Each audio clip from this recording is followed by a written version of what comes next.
श्री भगवान ने कहा, हे पुत्र, सुनो, मैं जागरण के स्वरूप का वर्णन करूंगा। इसे जानने मात्र से मैं कलयुग में भक्त के लिए सर्वदा सुलभ हो जाता हूँ।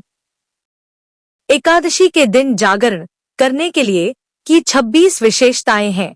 गतिविधियां इस प्रकार हैं: गायन और वाद्य संगीत, नृत्य, पुराण का पाठ, धूप दीपक जलाना, प्रसाद चढ़ाना होगा, नैवेद्य, पुष्प प्रसाद, गंध और द्रव्य, फलों का समर्पण, आस्था, दान, इंद्रियों पर नियंत्रण, सत्यता, निद्रा का अभाव, उल्लास, मेरी पूजा, अद्भुत प्रदर्शन, उत्साह, पाप कर्मों से बचना, आलस्य आदि।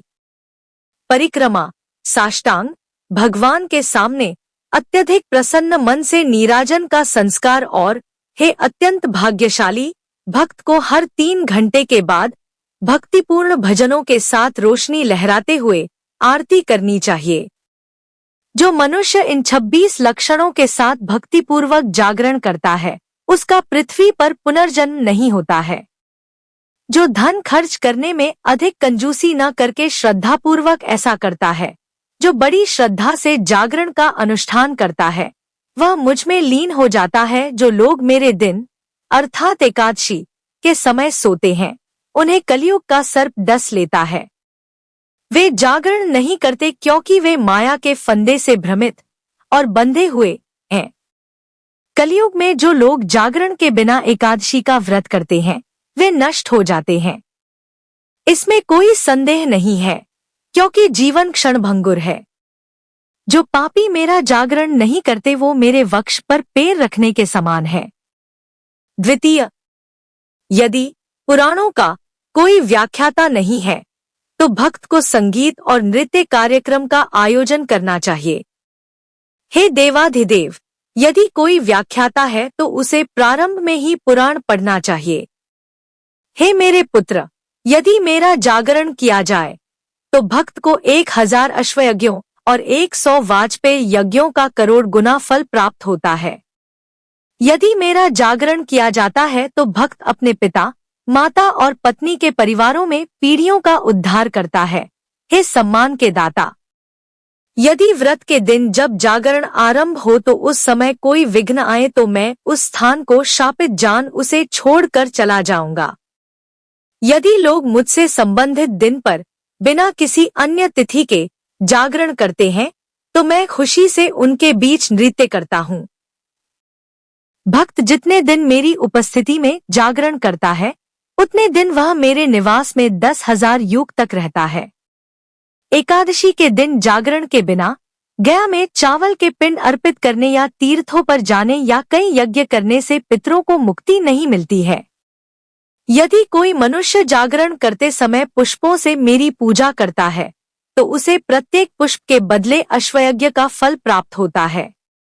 हे पुत्र, यदि कोई मनुष्य रात्रि के समय मेरे जागरण में दीपदान करता है, तो उसे प्रति क्षण 10,000 गायों के दान का फल प्राप्त होता है।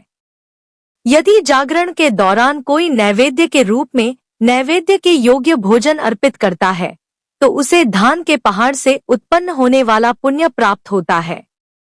हे चतुर्मुखी, यदि कोई मनुष्य मेरे जागरण के समय अच्छी तरह पका हुआ, अच्छे कपड़े पहने हुए भोजन और विभिन्न प्रकार के फल अर्पित करता है, तो उसे 100 गायों को दान करने का फल मिलता है।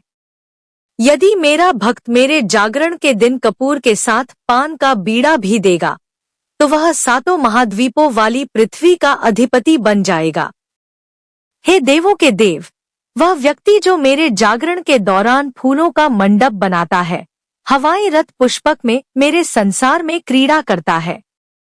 यदि कोई मनुष्य मेरे जागरण के समय कपूर और सुगंधित गोंद के साथ धूप अर्पित करता है, तो वह 1,00,000 जन्मों के पापों को जला देता है। जो मेरे जागरण के समय मुझे दही, दूध, घी और जल से स्नान कराएगा, वह यहाँ सभी सुखों का आनंद उठाएगा और अंत में महान लक्ष्य को प्राप्त करेगा।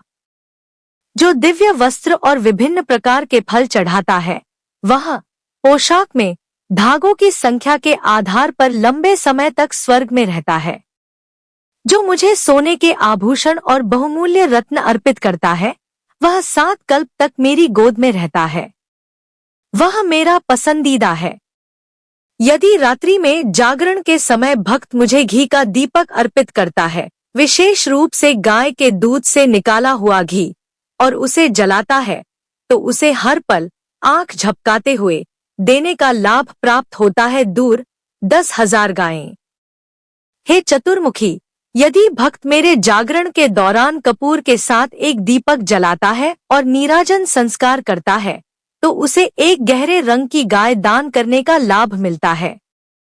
जो दीपदान करता है, गीत और नृत्य का आयोजन करता है और मेरी पूजा करता है, उसे व्रतों और सैकड़ों दान सहित सैकड़ों यज्ञों के बराबर फल मिलता है। जो स्वयं गीत रचता है और बिना लज्जा के गाता और नृत्य करता है, उसे आधे क्षण में ही 10 करोड़ यज्ञों का फल प्राप्त हो जाता है। जो मेरे जागरण के दौरान गाने और नृत्य करने से मना करता है, उसे 60,000 युगों तक रौरव और अन्य नरकों में पकाया और यातना दी जाती है। जो लोग जागरण में नृत्य करने वाले व्यक्ति के पास जाते हैं, वे मुक्त होकर मेरे लोक को प्राप्त होते हैं। जो जागरण के दौरान नृत्य करने वाले व्यक्ति का मजाक उड़ाता है, वह नरक में पड़ता है और 14 इंद्रों की अवधि तक वहां रहता है। जो मेरे जागरण के दौरान श्रद्धापूर्वक पवित्र पुस्तक पुराण पढ़ता है, वह जितने छंदों की संख्या पढ़े, उतने युगों तक मेरी उपस्थिति में रहेगा। विद्वानों ने परिक्रमा का जो लाभ बताया है, वह 4 करोड़ यज्ञों से भी नहीं मिलता। हे पुत्र, जो मेरे जागरण के दौरान मेरे सामने दीपों की श्रृंखला जलाता है, वह 10 करोड़ दिव्य रथों से संपन्न होता है और वह कल्प के अंत तक स्वर्ग में रहता है। जो मनुष्य मेरे जागरण के दौरान मेरे बचपन की गतिविधियों की कहानियां, जैसा कि भागवत के 10वें स्कंद में है, पढ़ता है, वह हजारों और करोड़ों युगों तक श्वेत द्वीप में रहेगा। इसलिए जागरण शुक्ल और कृष्ण दोनों ही पक्षों में किया जाना चाहिए। जो रात में पवित्र जागरण के दौरान भगवद गीता या सहस्र नाम यानी विष्णु सहस्र नाम पढ़ता है, उसे वेदों और पुराणों में वर्णित लाभ प्राप्त होगा।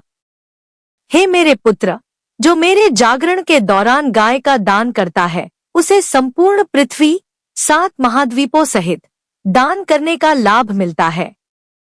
इसके बारे में कोई संदेह नहीं है। हे मेरे पुत्र, पृथ्वी पर सबसे बड़ा पुण्य कार्य द्वादशी के दिन जागरण है। यह तीनों लोकों में विख्यात है।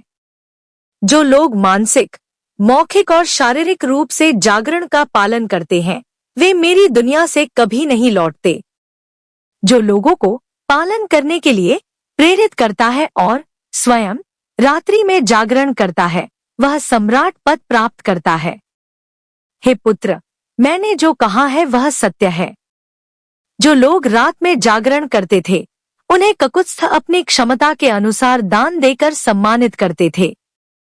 उसे दुर्लभ राज्य प्राप्त हुआ।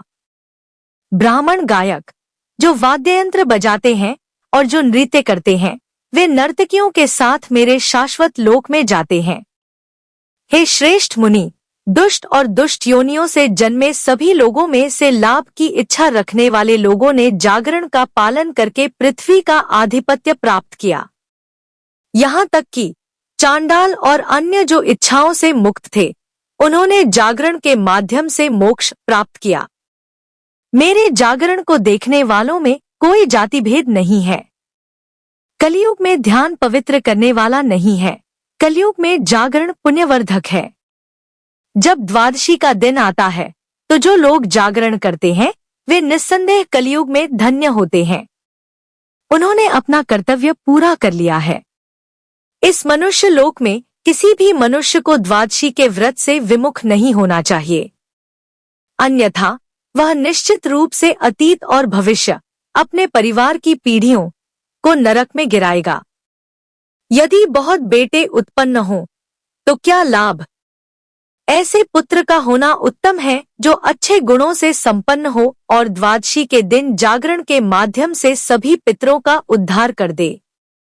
यदि कोई मनुष्य मेरे द्वारा वर्णित जागरण के अनुष्ठान की महिमा को भक्तिपूर्वक पढ़ता है, तो द्वादशी के दिन पैदा हुआ उसका पुत्र उसके परिवार की 100 पीढ़ियों का उद्धार करेगा।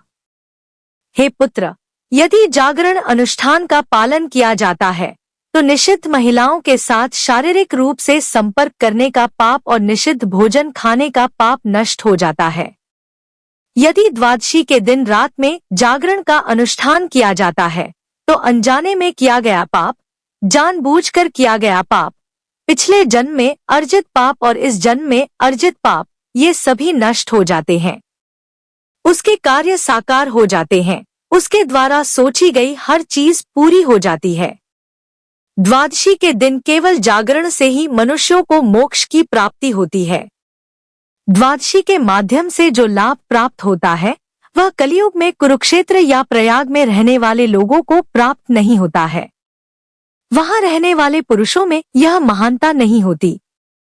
हे पुत्र, न तो हजारों घोड़ों की बलि से और न ही करोड़ों तीर्थों में डुबकी लगाने से वह लाभ मिलता है जो द्वादशी के दिन जागरण करने से मिलता है।